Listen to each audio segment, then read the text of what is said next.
بسم اللہ الرحمن الرحیم۔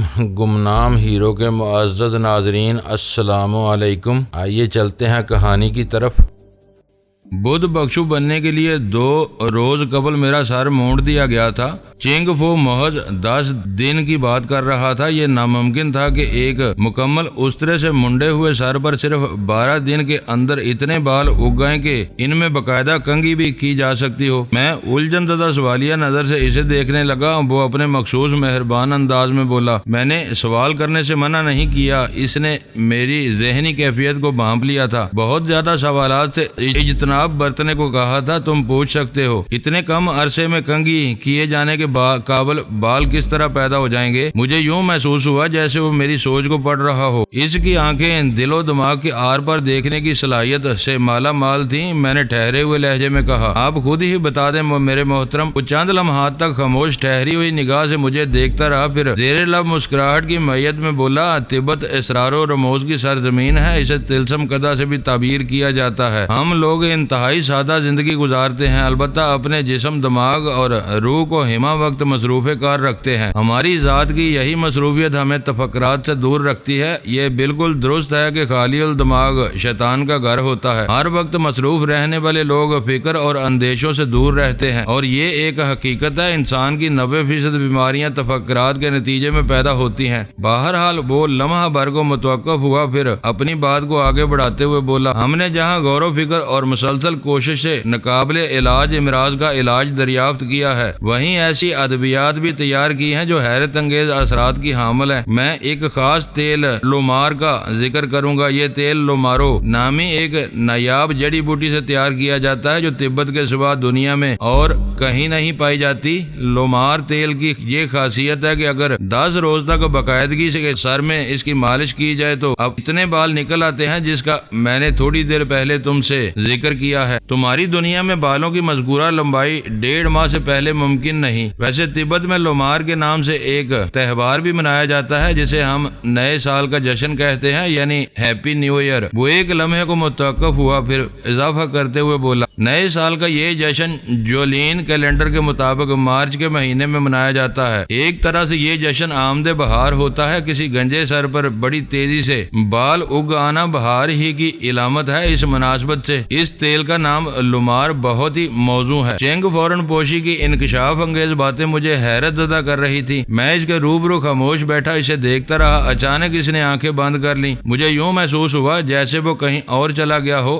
تبتی لاماؤں کے دھیان گیان کے بے شمار قصے میں نے سن رکھے تھے۔ چنگ فو بھی شاید اس وقت ایسے ہی کسی مرحلے سے گزر رہا تھا۔ میرون روب اس کی شخصیت کے تاثر کو اور بھی بڑھاوا دے رہا تھا۔ اس نے دونوں ہاتھوں کی انگلیوں کو ایک دوسرے میں پھنسا کر ایک پیالہ سا بنا لیا تھا، اور یہ دستی پیالہ اس وقت اس کی گود میں رکھا تھا۔ وہ آلتی پالتی مارے لوٹس کے پوسچر میں بیٹھا بہت پرسکون نظر آتا تھا۔ یوگا کے لوٹس پوسچر یعنی کمل آسن کو ہندو یوگی پدم آسن یا سکھ آسن بھی کہتے ہیں۔ یہ آسن یوگا میں بہت اہمیت کا حامل ہے۔ راج یوگ کی 90% مشقیں اسی آسن میں کی جاتی ہیں۔ میں اس وقت میرے جسم پر یلو روب تھا، جبکہ چنگ فو نے میرون روب پہن رکھا تھا۔ عام بدھ بخشو زیادہ تر زرد گاؤن ہی پہنتے ہیں۔ مونک اور لاما کے درجے کی طرف بڑھنے والے یا اس درجے پر فائز بدھسٹ میرون گاؤن کا استعمال کرتے ہیں، جب ہائی لاماز اور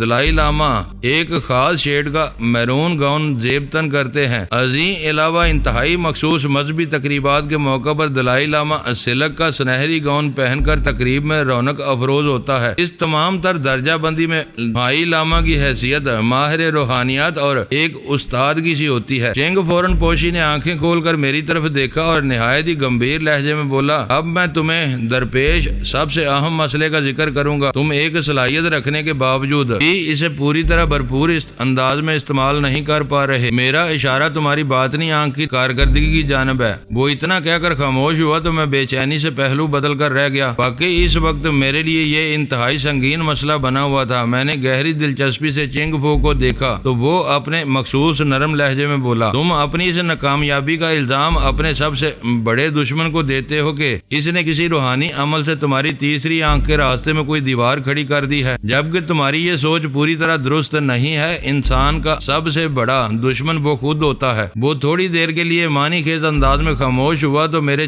پورے وجود میں ایک سنسنی خیز بے چینی سی پھیل گئی۔ پتہ نہیں وہ آگے کیا کہنے والا تھا، میں یک ٹک اسے دیکھتا چلا گیا۔ چند پر سوچ لمحات گزرنے کے بعد اس نے اپنی بات کو آگے بڑھاتے ہوئے کہا، وجدان یہ ٹھیک ہے تمہارا دشمن پر اسرار صلاحیتوں کا مالک ہے، وہ عملیات پر بھی گہری دسترس رکھتا ہے اور اس نے تمہاری تیسری آنکھ پر پٹی باندھنے کی کوشش بھی کی ہے، لیکن تمہاری تمام تر ناکامیابی اس کے کھاتے میں نہیں ڈالی جا سکتی، بلکہ اپنے پاؤں پر کلہاڑی مارنے میں تمہارا اپنا ہاتھ بھی شامل رہا ہے۔ میں نے ایسا کیا کیا ہے؟ بے ساختہ یہ سوال میری زبان سے پھسل گیا۔ وہ میری آنکھوں میں جھانکتے ہوئے بولا، میں کوہسار کی ملکہ نیل گری کو زیر بحث نہیں لانا چاہتا تھا، تاہم تمہارے ذہن صاف کرنے کے لیے محض ایک حوالہ دینا ضروری ہے۔ چنگ فو کی زبان سے نیل گری کا نام سن کر میں چونک اٹھا۔ پتہ نہیں یہ نادر روزگار شخص کہاں کی خبر رکھتا تھا۔ وہ کہہ رہا تھا، نیل گری نے تم سے کہا تھا تم زندگی میں ایک موقع پر ضرور بھٹکو گے، اس وقت تمہاری تمام شکتیاں چھن جائیں گی۔ میں نے بتایا ہے نا، میں نیل گری کے معاملات پر کھل کر نہیں بول سکتا۔ بہرحال زندگی کی شاہراہ پر تمہارے قدم ڈگمگائے ضرور ہیں، تم میرا اشارہ بخوبی سمجھ رہے ہو۔ میرے سامنے اس وقت اگر چیف لاما چنگ فورن پوشی کی بجائے کوئی اور دنیا دار شخص بیٹھا ہوتا تو میں سوال پوچھ کر اس کا ناطقہ بند کر دیتا، مگر اس علم کے سمندر کے سامنے اہتمام حجت یا بے مقصد لب کشائی بد تہذیبی اور بدتمیزی کے زمرے میں آتی۔ وہ اپنے نام کے معنوی اعتبار سے بھی نہایت ہی پائے کی شخصیت تھی۔ چنگ بمانی چنیدہ، فو بمانی بدھا، رن پوشی بمانی پروفیسر اور لاما بمانی معلم گرو۔ مجھے ان لمحات میں یوں محسوس ہو رہا تھا جیسے اونٹ پہاڑ تلے آ گیا ہو۔ چنگ فو نے نیلگری کا حوالہ دے کر ایک حقیقت کی جانب اشارہ کیا تھا۔ اس اشارے سے متعلق واقعات کسی فلم کے مانند میرے تصور کے پردے پر ابھرنے لگے۔ کراچی میں ADA اسکیم 1 کے ایک بنگلے کے اندر لیلا کے ساتھ گزاری ہوئی ایک رات، زونارا آئی لینڈ کے ایک ساحلی کاٹیج میں راکیل اینڈرسن کی قربت میں بتائے ہوئے لمحات اور بدھ ناتھ ویلی کھٹمنڈو سے یہاں تک لی یان کی حمایت میں گزارا ہوا وقت، میں اس سے آگے نہ سوچ سکا، کیونکہ اسی وقت چنگ فو نے بولنا شروع کر دیا تھا۔ انسان خیر و شر کی آمیزش سے بنا ہے، یہ دونوں قوتیں ہر وقت اس کے اندر موجود رہتی ہیں، کون سی قوت کس وقت حاوی ہو جائے اسی سے انسان کی شناخت ہوتی ہے۔ بہرحال یہ خوشی کی بات ہے کہ تم اکثر خیر کی قوت سے شر کو شکست دینے میں کامیاب ہو جاتے ہو۔ کراچی میں ایک بنگلے کے آئینہ خانے میں صدف کے ساتھ گزارے ہوئے کڑے امتحانی لمحات تمہاری اس صفت کے گواہ ہیں۔ مجھے یقین ہو گیا کہ وہ میرا دماغ پڑھ رہا تھا، کیونکہ ان لمحات میں صرف صدف ہی کے بارے میں سوچ رہا تھا۔ وہ منظر میری نگاہ کے سامنے گھوم گیا تھا جب شعیب گوری نے مجھے صدف کے ساتھ ایک مشکل ٹیسٹ سے گزارا تھا۔ اللہ کا شکر ہے کہ ان بے بس اور لاچار لمحات میں کثرے ذلت میں گرنے سے بار بار بچا تھا۔ یہ بال بچنے سے بھی زیادہ کٹھن صورتحال تھی۔ چنگ فو کی ٹھہری ہوئی ملائم آواز میری سماعت سے ٹکرائی، تمہارے اندر چونکہ خیر کا پہلو زیادہ سٹرانگ ہے، تم مثبت سوچ اور طرز عمل کے حامل ہو، اس لیے تمہاری لغزشوں نے اتنا خرابہ نہیں کیا جتنا کسی اور شخص کے ساتھ ہو سکتا تھا۔ تمہاری تھرڈ آئی کے سلسلے میں جو تعطل اور گڑبڑ پیدا ہو رہی ہے یہ عارضی ہے۔ مجھے یقین ہے ان 10 دنوں میں یہاں محسوس اور غیر محسوس دونوں طریقوں سے تمہاری ایسی تربیت ہو جائے گی کہ تیسری آنکھ کی راہ میں کھڑی ہونے والی رکاوٹ خود بخود ہٹ جائے گی۔ تم باطنی آنکھ کے توسط سے بڑے واضح اور صاف مناظر دیکھنے لگو گے۔ تم اسے ایک طرح کا عمل تطہیر سمجھ لو۔ چنگ فو کی اس خوشخبری نے میرے دل و دماغ میں خوشگوار اثرات مرتب کیے۔ میں خاموش بیٹھا چیف لاما کو سنتا رہا۔ وہ کہہ رہا تھا، ہماری دوسری ملاقات لارڈ بدھا کی مرضی سے 10 روز بعد ہوگی۔ اس دوران میں چن سیان تمہارے ساتھ رہے گا، وہ تمہیں تبت کی خوب سیر کرائے گا۔ تمہیں ذہن اور آنکھیں کھلی رکھنے والے شخص ہو۔ اس 10 روز پہلے قیام کے دوران میں تمہیں بہت کچھ سیکھنے اور سکھانے کو ملے گا۔ پہلے قیام اور سکھانے کے الفاظ نے مجھے بری طرح چونکا دیا۔ اس کا واضح مطلب یہی تھا کہ میں دوبارہ بھی تبت آؤں گا اور ایک شاگرد کے علاوہ مجھے ایک استاد کی حیثیت سے بھی اپنا کردار ادا کرنا ہوگا۔ میں نے چین سیان کی تمہارے بارے میں خصوصی ہدایت دے دی ہے۔ وہ ایک جہاں دیدہ اور تجربہ کار شخص ہے۔ مجھے یقین ہے تمہیں اور اسے کسی قسم کی کوئی دشواری پیش نہیں آئے گی۔ وہ ذرا دیر کو متوقف ہوا، پھر اضافہ کرتے ہوئے بولا، ان 10 دنوں میں ہر رات نہایت پابندی کے ساتھ چین چین سیان لومار آئل سے تمہارے سر کا مساج بھی کیا کرے گا۔ وہ اٹھ کر کھڑا ہو گیا۔ اس کے احترام میں مجھے بھی اس کی تقلید کرنا پڑی۔ میں اب چلوں گا، اس نے بڑی رسان سے کہا۔ تم ایک بار بات کو اچھی طرح ذہن نشین کر لو۔ وہ خاموش ہو کر میرے چہرے کو اپنی نگاہ سے ٹٹولنے لگا۔ میں نے اپنی پیشانی پر ایک خوشگوار سی تپش محسوس کی۔ یوں لگتا تھا جیسے کوئی پر اسرار توانائی چیف لاما کی آنکھوں سے خارج ہو کر میرے دماغ میں اتر رہی ہو۔ میں اس کیف آ گئی تجربے کو الفاظ کا جامع پہنانے سے قاصر ہوں۔ وہ انصبات سے لبریز بڑے ہی نشاط انگیز لمحات تھے۔ شاید وہ کوئی خاص بات مجھے ذہن نشین کرا رہا تھا۔ پھر اس نے وہی بات زبان سے بھی کہہ دی۔ وجدان، تم تبت کے داماد ہو۔ تمہارے اندر کا آتش فشاں اسی برف پوش خطۂ ارض پر سکون حاصل کر سکتا ہے۔ وہ ایک نہایت ہی گہری بات کو آسانی سے کہہ کر اس مختصر سے کمرے سے رخصت ہو گیا اور میں حقوں تک کھڑا اس خوابناک ملاقات کے بارے میں سوچنے لگا جو ہوئی تھی اور نہیں ہوئی تھی، جیسی ہو رہی تھی۔ یوں لگتا تھا میں نے وہ وقت کسی طلسم قدے میں گزارا ہو۔ میں صحت زدہ سی کیفیت میں تھا۔ پتہ نہیں چنگ فوراً پوشی مجھ پر کون سا سحر پھونک کر چلا گیا تھا۔ کمرے کا دروازہ کھلا اور چین سیان کی صورت دیکھ کر چونک اٹھا۔ اس کی آنکھوں میں ایک بلاوا تھا۔ وہ بے زبان خاموشی مجھے کمرے سے باہر آنے کو کہہ رہا تھا۔ اس کے چہرے کے اعتماد سے ظاہر ہوتا تھا جیسے وہ دروازہ اس کے لیے ٹرانسپیرنٹ وال کی حیثیت رکھتا ہو اور اس نے کمرے میں ہونے والی اس اہم ملاقات کو اپنی آنکھوں سے ملاحظہ کیا ہو۔ میں کمرے سے نکلا اور خاموشی سے اس کے پیچھے چل دیا۔ جلد ہی مجھے اندازہ ہو گیا کہ یہ وہ راستہ نہیں تھا جس پر چل کر ہم چنگ فو کے پاس پہنچے تھے۔ میں یہی سمجھا کہ چین سیان مجھے ٹیمپل کے دوسرے حصے دکھا رہا ہے، لیکن جب مختلف چکردار راہداریوں سے گزرنے کے بعد وہ ایک دروازے کے سامنے رکا تو میرا اندازہ یکسر غلط ہو گیا۔ اس نے دروازہ کھولا اور اپنے پیچھے اندر آنے کو کہا۔ میں خاموشی سے اس کمرے میں داخل ہو گیا۔ یہ وہ کمرہ نہیں تھا جس میں میں لی یان کو چھوڑ کر گیا تھا، اور اس سے بھی بڑی بات یہ کہ وہ کمرہ لی یان کے وجود سے خالی تھا۔ میں نے چونک کر سوالیہ نظر سے چند سیان کو دیکھا۔ وہ میری آنکھوں سے جھلکتے استفسار کو بخوبی سمجھ گیا، لیکن کسی اور ہی میٹر بینڈ سے بولنے لگا۔ بدھ ازم انسانوں کی فطری خواہشات اور جسمانی تقاضوں پر پابندی عائد کرتا ہے اور نہ ہی تجرد یا رہبانیت پر زور دیتا ہے، مگر ضبط نفس کی تلقین ضرور کرتا ہے۔ بھوک، پیاس اور نیند کی طرح جنس کی خواہش بھی انسان کے اندر سے ابھرتی ہے۔ بے لگام جنسی خواہشات اور کسی بھی شے کی ہوس غلط ہے۔ ہمارے عقائد میں ہر بدھسٹ کو کسی بھی مخصوص عورت کے ساتھ ازدواجی زندگی گزارنے کی اجازت ہے۔ گویا 10 دن تو دور تھے، اس نے پہلا قدم اٹھاتے ہی میری تربیت آغاز کر دی تھی۔ میں اس کی باتوں کا مطلب بخوبی سمجھ رہا تھا، لیکن وہ میرے خاموش استفسار سے قطعی لگاؤ نہیں کھاتی تھی۔ میں نے اس سے پوچھ لیا، میں تو بدھسٹ نہیں ہوں، یہ تم مجھے کیوں بتا رہے ہو؟ تم تبت کے داماد بننے والے ہو؟ وہ معنی خیز انداز میں بولا۔ ساحل بدھ مت تھی۔ چین سیان کا اشارہ سیدھا اسی کی طرف تھا۔ اس کی بات سے یہ بھی ظاہر ہوا وہ چنگ فو کا قابل اعتماد بندہ تھا۔ اسے بہت سے اہم معاملات کی بڑی گہری اور وسیع معلومات حاصل تھیں۔ گویا وہ جو کانگ ٹیمپل کے داخلی اور خارجی امور پوری طرح شامل تھا۔ میں نے اس سے بحث کرنا مناسب نہ سمجھا اور قدرے تیز لہجے میں استفسار کیا، میری ساتھی لی یان کہاں ہے؟ وہ 10-15 منٹ میں یہاں پہنچ جائے گی، چین سیان نے جواب دیا۔ اس نے مجھے انسانی نفسیات اور خواہش و ضرورت پر بدھ مت کا جو مختصر سا لیکچر پلایا تھا، میں چاہتا تو اس پر پلٹ کر اس سے پوچھ سکتا تھا عظیم المرتبہ کنگ سانگ سین گامپو کے بارے میں اس کے کیا وچار ہیں۔ یہ شخص تو بدھ مت کو تبت میں متعارف کرانے کا اعزاز رکھتا تھا، اور اس نے 3 تبتی بیویوں کی موجودگی میں 2 بدھ مت شہزادیوں سے شادی کر کے اپنی بیویوں کی تعداد کو 5 تک پہنچا دیا تھا۔ بدھ ازم کے مہا پرچارک کنگ گامپو کے سلسلے میں کسی ایک مخصوص عورت سے جنسی خواہش پوری کرنے کا فلسفہ کیا ہوا؟ ظاہر ہے یہ ایک اختلافی موضوع ہوتا اور مجھے خواہ مخواہ کے اختلافات میں الجھ کر اپنی راہ کھوٹی نہیں کرنا تھی۔ لہذا میں چین سیان اور اس کے بیان کردہ فلسفے کو نظر انداز کر کے کمرے کی جانب متوجہ ہو گیا۔ میرے محتاط اندازے کے مطابق وہ لمبوترا کمرہ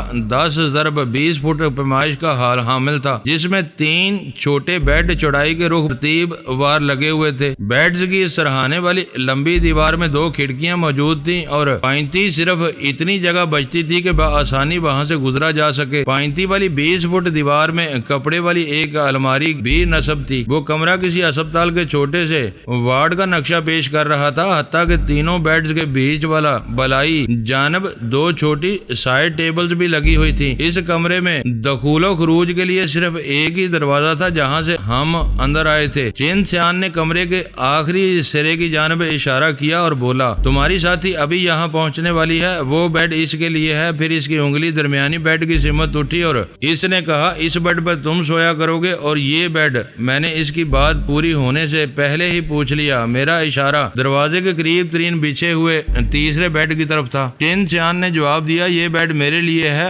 آنے والے 10 دن تک میں آپ لوگوں کے ساتھ ہی رہوں گا۔ میں ایک طویل گہری اور بوجھل سانس لے کر رہ گیا۔ وہ دادا ایو کا کردار ادا کرنے کی کوشش کر رہا تھا اور ظاہر ہے یہ ہدایت اسے چنگ فو ہی نے دی ہوں گی۔ جب کسی شخص کی شادی کی تاریخ طے ہو جائے تو حفظ متقدم کے طور پر اس پر ایک شخص نگران مقرر کر دیا جاتا ہے جو اس کی حفاظت کے ساتھ ساتھ اس بات پر بھی نگاہ رکھتا ہے کہ بننے والے دلہا میاں کسی ایسی ویسی سرگرمی میں ملوث نہ ہو جائیں۔ میری متوقع سسرال والے بھی میرے ساتھ کچھ اسی قسم کا سلوک کر رہے تھے۔ آگے کیا ہونے والا تھا میں اس بارے میں کچھ نہیں جانتا تھا، کیونکہ بعض اوقات تقدیر انسان کی بے بسی کا مذاق اڑانے کی غرض سے اس کی ساری تدبیروں کی ایسی کم تیسی کر کے رکھ دیتی ہے۔ بہرحال یہ نگرانی مجھے اچھی نہیں لگی تھی۔ آئندہ روز سے چین سیان کے ڈسپوزل پر ہماری سیر و تفریح کا آغاز ہو گیا۔ ہم دن بھر جوکھانگ ٹیمپل سے باہر رہتے اور رات کو واپس آ جاتے۔ رات کے کھانے سے پہلے چین سیان ہمیں ایک جمنازیم میں لے جاتا جو ٹیمپل کے گراؤنڈ فلور پر ایک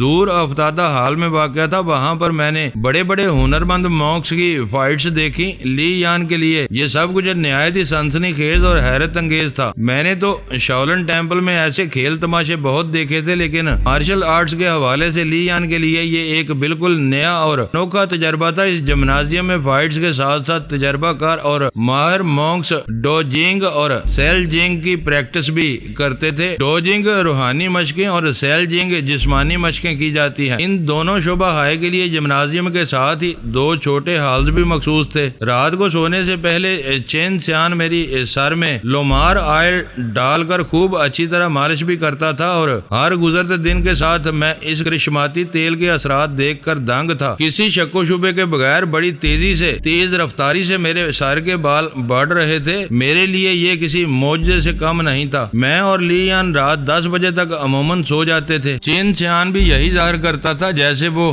ہم سے پہلے ہی سو چکا ہے، لیکن مجھے یقین تھا وہ محض سوتا بن کر رات بھر بستر پر پڑا جاگتا رہتا ہے۔ میں نے اس دوران میں اس کی نگرانی کو چیک کرنے کو کوئی رسک نہ لیا۔ لی یان کو میں موقع ملتے ہی چین سیان کے عزائم کے بارے میں بتا چکا تھا، لہذا کوئی پیچیدگی یا کنفیوژن پیدا نہیں ہوا۔ تبت میں اس مختصر قیام کے دوران میں ہم نے وہاں کے تمام قابل ذکر مقامات کی سیر کر لی۔ سب سے پہلے چین سیان لہاسا سے باہر دوسرے شہروں میں لے گیا۔ ان میں سے ایک یارلنگ ویلی اور دوسرا قابل ذکر شہر شکیٹی ہے۔ لہاسا حکومتی معاملات، شکیٹی زراعت اور یارلنگ ویلی تاریخی اعتبار سے اپنی خاص شہرت رکھتے ہیں۔ شکیٹی اول آخر ایک زرعی علاقہ ہے جہاں یاک کی جوڑیوں کی مدد سے ہل چلا کر کھیتی باڑی کی جاتی ہے۔ تبت میں یاک کو بہت اہمیت دی جاتی ہے۔ لمبے بالوں والا یہ بیل نما جانور ہر طرح سے تبتی لوگوں کے کام آتا ہے۔ شکیٹی میں تا حد نگاہ چھوٹی بڑی برف پوش پہاڑیوں کے دامن میں کھیتوں کا سلسلہ دیکھنے کو ملے گا۔ کہیں ہل چلایا جا رہا ہے اور کہیں فصل کھڑی لہلہا رہی ہے۔ شکیٹی لہاسا شہر سے 320 کلومیٹر کے فاصلے پر واقع ہے۔ سطح سمندر سے اس کی بلندی 4800 میٹر یعنی تقریباً 15700 فٹ ہے۔ یہ دنیا کا بلند ترین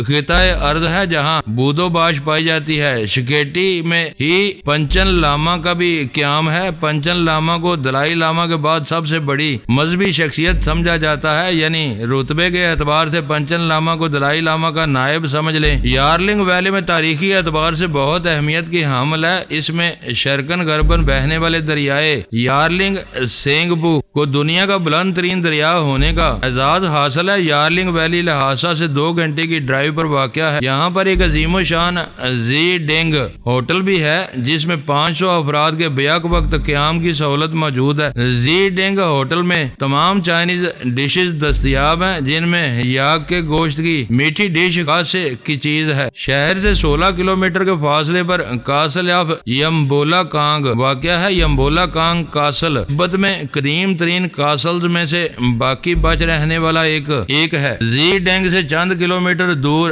چینی چو ٹیمپل بھی دیکھنے کی چیز ہے۔ ہے چنگ ٹیمپل 7ویں صدی میں کنگ سانگ سین گامپو نے تعمیر کرایا تھا۔ زی ڈینگ ہی سے 30 کلومیٹر کے فاصلے پر ویلی آف کنگز واقع ہے، جہاں کنگ سانگ سین گامپو اور تبو سلطنت کے دیگر 7 شہنشاہ دفن ہیں۔ کسی زمانے میں تبو سلطنت کا بڑا رعب و دبدبہ ہوا کرتا تھا۔ سب سے زیادہ لطف لہٰذا کی سیر میں حاصل ہوا۔ چینیوں نے تبت کو زی زانگ بنانے کے بعد تعمیر و ترقی کے ذریعے پوری کوشش کی کہ یہ صوبہ خصوصاً لہٰذا شہر ہانگ کانگ نظر آنے لگے، مگر ان کی یہ کوشش کامیاب نہیں ہو سکی۔ لہٰذا ہوٹل انہی تعمیرات کی ایک مثال ہے۔ 500 کمروں پر مشتمل یہ لگژری ہوٹل شہر کے چینی آبادی والے حصے میں نیو تھیٹر اوپیرا نزدیک واقع ہے۔ یہ لہٰذا کا پہلا ہوٹل ہے جہاں لفٹ کی سہولت بھی موجود ہے۔ لہٰذا ہوٹل کا انتظام و انصرام ہالیڈے ان کے عملے کے ہاتھ میں ہے۔ دریائے لہٰذا کے کنارے پر واقع پٹولا محل دیکھنے سے تعلق رکھتا ہے، اسے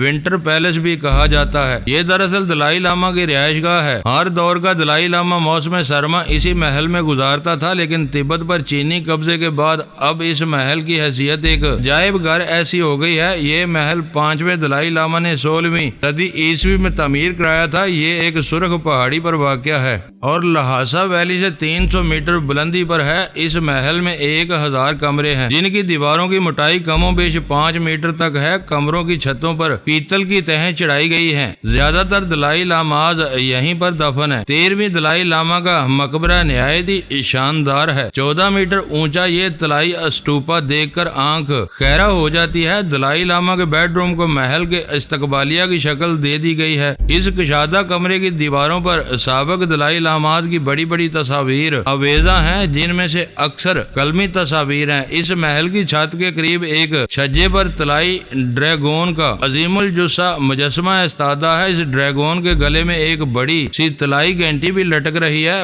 بدھسٹ کا یقین ہے کہ یہ طلائی ڈریگون پٹالا پیلس کو آفات و بلیات سے محفوظ رکھتا ہے۔ کسی زمانے میں پٹالا پیلس کے اندر ایک نہایت ہی بلند درجے کی مونسٹری بھی ہوا کرتی تھی، جہاں لگ بھگ 200 مونکس ہمہ وقت تعلیم و تربیت میں مصروف رہتے تھے، مگر اب یہ سب کچھ قصہ پرینہ ہو چکا ہے۔ حتیٰ کہ 1959 عیسوی میں جب 14ویں دلائی لاما کو بحالت مجبوری جلا وطنی اختیار کرنی پڑی تو اس وقت لہٰذا شہر میں مونسٹریز کی تعداد ہزاروں میں تھی، لیکن اب 20 سے زیادہ نہیں ہوں گی، جن میں سے اہم مونسٹریز سیرا اور ڈری پنک ہے۔ لہٰذا ہوٹل سے چند قدموں کے فاصلے پر نور بلنگا کا محل واقع ہے، جو سمر پیلس کے نام سے موسوم ہے۔ یہ بھی دلائی لاما کی رہائش گاہ ہی ہے۔ ہر دور کا دلائی لاما موسم گرما اسی محل میں گزارتا تھا۔ یہ محل ایک بہت بڑے پارک میں واقع ہے۔ یہ چینی طرز تعمیر کا حامل ہے۔ اس محل کی عظیم الشان زرد عمارت چاروں جانب سے باغات میں گری ہوئی ہے۔ یہ محل 1950 عیسوی کی ابتدا میں تعمیر کیا گیا تھا۔ اس محل کا دلائی لاما کے لیے مخصوص رہائشی حصہ دیکھنے سے تعلق رکھتا ہے۔ واش رومز جدید مغربی طرز پر بنائے گئے ہیں۔ 14ویں جلا وطن دلائی لاما کے بیڈ رومز میں اس کا فلپس کمپنی کا تیار کردہ ریکارڈ پلیئر یادگار کے طور پر موجود ہے۔ بلنگ کا پیلس کی سیر سے فارغ ہوئے تو ہمیں گائیڈ چین سیان نے انکشاف انگیز لہجے میں کہا، اب میں تمہیں ایک ایسی جگہ دکھا رہا ہوں جو تمہارے لیے مخصوص کر دی گئی ہے۔ میں نے چونک کر اس کی طرف دیکھا اور پوچھا، میں وہاں کیا کروں گا؟ یہ ایک 2 منزلہ عمارت ہے، وہ بتانے لگا۔ زیریں منزل پر ایک تربیت گاہ واقع ہے، جبکہ بلائی منزل رہائش کے لیے مخصوص ہے۔ اس نے گول مول جواب دیا تو میں نے استفسار کیا، لیکن یہ تو بتاؤ اس 2 منزلہ عمارت کو میرے لیے کیوں مخصوص کیا گیا ہے؟ اس نے ٹھہرے ہوئے لہجے میں جواب دیا، اس عمارت کی بلائی منزلیں تمہاری قیام گاہ ہوگی، جبکہ زیریں منزل پر تم چی کونگ، نی گونگ، ای گونگ اور شیم گونگ کی تربیت دو گے۔ میں چی کنگ بخوبی واقف تھا، کیونکہ یہ پراسرار قوت میرے اندر بیدار ہو چکی تھی، لیکن دیگر 3 گونگ کے بارے میں مجھے پتہ نہیں تھا۔ میں نے اپنے ذہن کو الجھانے کی بجائے اسی سے پوچھ لیا۔ چین سیان نے بتایا، نی گونگ باطنی قوت سے متعلق ہے، ای گونگ خارجی قوت کے نمائندگی کرتی ہے، جبکہ شیم گونگ روحانی قوت سے تعلق رکھتی ہے۔ لیکن میں نے اس کی بات کاٹ کر کچھ کہنا چاہا تو ہاتھ کے اشارے سے اس نے مجھے روک دیا اور اپنی بات کے تسلسل کو جاری رکھتے ہوئے کہا، تم نے چی گونگ تھرڈ آئی یوگا شولن مارشل آرٹس یعنی ووشو کنگ فو کے میدان میں اب تک جو کچھ حاصل کیا ہے وہ تمہیں اس تربیت گاہ کا استاد ثابت کرنے کے لیے کافی ہے۔ رہی صحیح کسر، چینگ فوراً پوشی کی نظر پوری کر دے گی۔ اس نے لفظ نظر پر خاصا دباؤ ڈالا تھا۔ میں یہ محسوس کیے بغیر نہ رہ سکا کہ چیف لاما نے مستقبل میں مجھے تبت ہی میں آباد کرنے کا منصوبہ بنا رکھا تھا۔ آنے والے وقت کے بارے میں پیش گوئی کرنا اور اس پیش گوئی کی روشنی میں پلاننگ کرنا ایک الگ بات ہے، لیکن میرا یہ ایمان ہے کہ آنے والے وقت کے بارے میں صرف اور صرف خدا ہی بہتر جانتا ہے۔ میں خاموشی سے چین سیان کے ہمراہ چلتا رہا۔ لی یان نے بھی خاموشی اختیار کر رکھی تھی۔ چین سیان کا ساتھ میسر آنے کے بعد میں اور لی یان ایک دوسرے کے لیے بیگانہ سے ہو کر رہ گئے تھے۔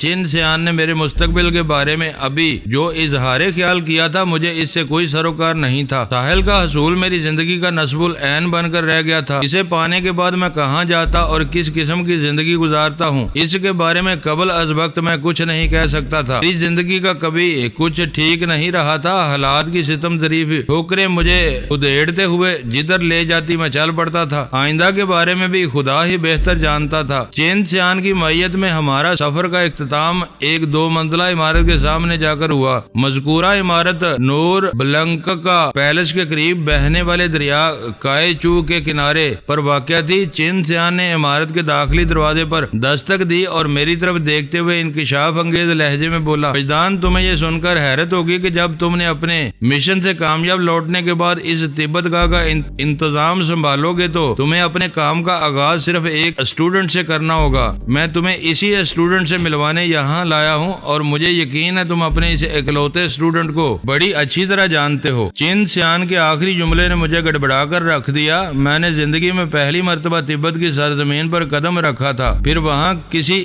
باسی سے کیوں کر واقف ہو سکتا تھا؟ اس سے پہلے کہ میں اپنی الجھن کو دور کرنے کے لیے چین سیان سے کوئی سوال کرتا عمارت کا دروازہ کھل گیا۔ کھلے ہوئے دروازے میں ایک معصوم اور خوبصورت بچے کو دیکھ کر میں ٹھٹک گیا۔ اس بچے کی عمر لگ بھگ 4 سال رہی ہوگی۔ اس پر نگاہ پڑتے ہی میرے ذہن میں سانگ فو کا نام چمکا۔ اس بچے نے بھی نظر ڈالتے ہی مجھے پہچان لیا۔ مجھے دیکھتے ہی اس کا چہرہ کھل اٹھا، پھر اس نے تبتی زبان میں کچھ کہا۔ میں تبتی زبان سے آشنا نہیں تھا، تاہم اس کے انداز اظہار نے اور گردن کی جنبش نے مجھے بتا دیا کہ وہ مجھے وہاں خوش آمدید کہہ رہا تھا۔ میں پتھر کا بت بنا اس بچے کو تکے جا رہا تھا۔ اس وقت میرے ذہن میں محترم سانگ فو سے ہونے والی پہلی اور آخری ملاقات کا منظر روشن تھا۔ سیٹل میں محترم سانگ فو نے آن جہانی ہونے سے پہلے یہ پیشن گوئی کی تھی کہ ہماری اگلی ملاقات تبت میں ہوگی اور میں اسے 4 سالہ سانگ فو کے روپ میں دیکھتے ہی پہچان لوں گا، اور واقعی ایسا ہی ہوا تھا۔ میری محبیت کو چین سیان کی بھرائی ہوئی آواز نے توڑ دیا۔ وہ مجھ سے مخاطب ہوتے ہوئے کہہ رہا تھا، وجدان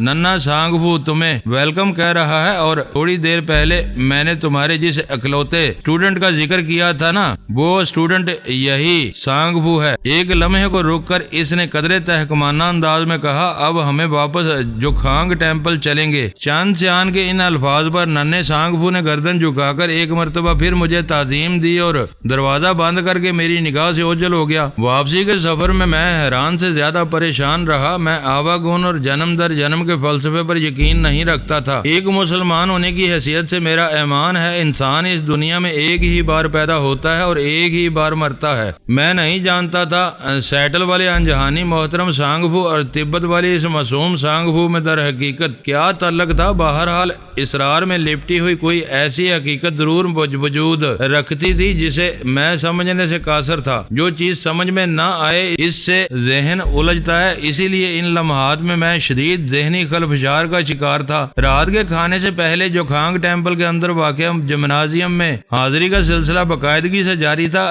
چینگ فورن پوشی سے دوسری ملاقات سے 1 روز قبل میں اور لی یان چین سیان کے ساتھ جمنازیم میں موجود تھے کہ ایک حیرت انگیز واقعہ پیش آیا۔ میں جمنازیم میں مختلف مونکس کو مارشل آرٹس خصوصاً کنگ فو کی پریکٹس کرتے ہوئے دیکھا کرتا تھا۔ ان فائٹر میں چونگ نامی ایک نوجوان مونک کمال کا ہنرمند تھا۔ میں نے اب تک چونگ کو کسی اور فائٹر سے زیر ہوتے نہیں دیکھا تھا۔ اس روز بھی مختلف مونکس کے مابین مقابلوں کا سلسلہ جاری رہا۔ آخر میں چونگ اکیلا ہی میدان میں رہ گیا۔ وہ فائٹنگ کے لیے مخصوص جگہ کے وسط میں خاموش کھڑا تھا۔ باقی مونکس ایک بڑا سا دائرہ دائرہ بنائے پہلو پہ پہلو کمل آسن میں بیٹھے تھے۔ میں، لیین اور چین سیان بھی اسی دائرے کے 3 کڑیاں تھے۔ حال میں گہرا سناٹا چھایا ہوا تھا۔ اس مہیب خاموشی کو چین سیان کی ٹھہری ہوئی آواز نے توڑ دیا۔ وہ مجھ سے مخاطب ہوتے ہوئے بولا، وجدان، تم چونگ سے مقابلے کے لیے تیار ہو جاؤ۔ یہ ایک کھلا اعلان تھا۔ میں پچھلے کئی دنوں سے چونگ کے فائٹنگ سٹائل اور اس کے آرٹ میں اس کی اسکل کو بڑی باریک بینی سے دیکھ رہا تھا۔ چونگ کی مہارت اور کارکردگی نے مجھے گہرا متاثر بھی کیا تھا۔ میں نے اس پائے کا مارشل آرٹ صرف شاولن ٹیمپل کے ماسٹرز کے پاس دیکھا تھا۔ میں چونگ سے متاثر تھا، خائف نہیں، لہذا چین سیان کی بات ختم ہوتے ہی میں اٹھ کر کھڑا ہو گیا۔ ٹھیک 1 منٹ کے بعد میں اور چونگ اپنے اپنے اسٹانس میں ایک دوسرے کے مقابل کھڑے تھے۔ چین سیان نے اپنی جگہ پر بیٹھے بیٹھے ریفری کے فرائض کا آغاز کر دیا۔ اس کی اجازت کے بعد ہمارے درمیان فائٹ شروع ہو گئی۔ یہ میری زندگی کی سب سے انوکھی فائٹ تھی۔ وجدان اور چونگ کی شکل میں در حقیقت شاولن ٹیمپل اور جوکھانگ ٹیمپل ایک دوسرے کے مد مقابل کھڑے ہوئے تھے۔ یہ چین اور تبت کی ایک دوستانہ خونی جنگ تھی۔ اس جمنازیم میں موجود ہر زی روح کو جیسے کسی سانپ نے سونگ لیا تھا۔ دلوں کی دہلا دینے والے سناٹے میں صرف ہم دونوں کے ہاتھ پاؤں کی کامل حرکات کے سبب پیدا ہونے والی مخصوص آوازیں ہی ابھر رہی تھی۔ چونگ نے ایک مرتبہ بھی مجھ پر حملہ نہیں کیا، تاہم اس کی ایک ایک ادا اکسانے والی تھی، جس کے رد عمل میں بڑھ چڑھ کر اس پر بھرپور اٹیک کر رہا تھا۔ لیکن مجھے یہ تسلیم کرنے میں کوئی واک نہیں کہ 10 منٹ کی مسلسل فائٹ کے دوران میں چونگ کو چھو بھی نہیں پایا تھا۔ یوں محسوس ہوتا تھا جیسے میں ہوا سے نبرد آزما ہوں۔ میرا ہر اٹیک پرفیکشن کا اعلیٰ نمونہ ہوتا، مگر ہاتھ پاؤں ٹارگٹ تک پہنچنے سے پہلے ہی چونگ اپنی پوزیشن بدل دیتا۔ میں یہ سمجھنے سے قاصر تھا کہ اس کا ذہن کس تیز رفتاری سے فیصلے کر رہا تھا۔ پھر ایک موقع پر چونگ سے چوک ہو گئی۔ وہ میری ایک خطرناک سائیڈ کک کی زد میں آ گیا۔ میرے دائیں پاؤں کا بلیڈ ایک دھواں دار پش کے ساتھ اس کے سینے سے ٹکرایا۔ یہ زوردار دھکا کھا کر چونگ کا جسم ہوا میں بلند ہوا اور وہ مونکس والے دائرے کے اوپر سے گزرتے ہوئے پرواز کرتے ہوئے ہال کے فرش پر جا گرا۔ فرش سے ٹکراتے وہ ساکت ہو گیا۔ میری سمجھ میں نہ آ سکا کون سی قوت نے اسے یوں اٹھا کر دور پھینک دیا تھا۔ میں فائٹنگ سرکل کے اندر خاموش کھڑا یک ٹک چونگ کو دیکھتا چلا گیا۔ اس کے بے حس و حرکت وجود کو دیکھ کر یوں ہی لگتا تھا جیسے زندگی اس کے اندر سے رخصت ہو گئی ہو۔ ان لمحات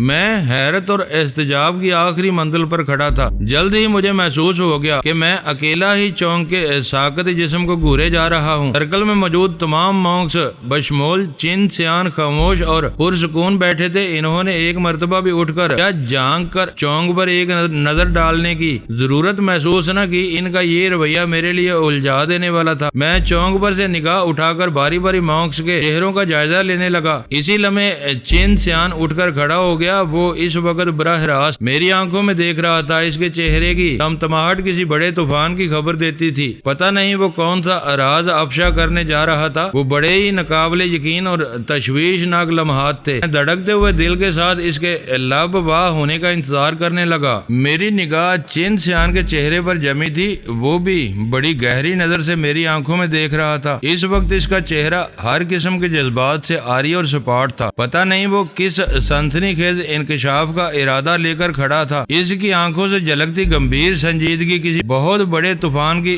خبر دیتی تھی۔ وہ بڑے حیرت امیز اور ازک لمحات تھے۔ میں یکو وک اس کی آنکھوں میں دیکھتا چلا گیا۔ میں نے جیسے ہی اس صورت حالات کے بارے میں کوئی اندازہ قائم کرنے کی کوشش کی، چین سیان لب کشا ہوا اس کی سرسراتی آواز میری سماعت تک پہنچی۔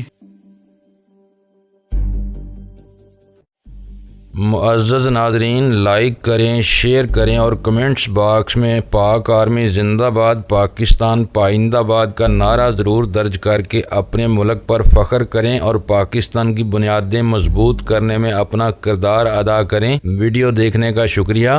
معزز ناظرین، اپنا خیال رکھیے گا اور ہمارے چینل کا بھی۔ ISI پاک آرمی زندہ باد، پاکستان پائندہ باد۔